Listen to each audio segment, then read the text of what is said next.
High high বন্ধুরা, high দাদারা দিদিরা, কেমন আছো? আমি তো ভালো আছি, আপনারা কেমন আছো? হুম। আর আশা করি আমার ভিডিওটা দেখো, ওর লাইক করো, শেয়ার করো। আজকে আমি রান্না করছি, এই জায়গায় ভাত রান্না করছি এই জায়গায়।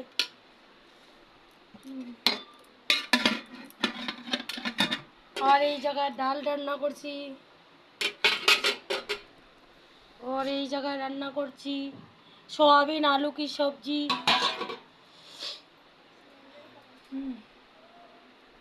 अगर আপনারা খেতে চাও তাহলে চলে এসো আমাদের বাড়িতে, আমি রান্না করে খাওয়াবো।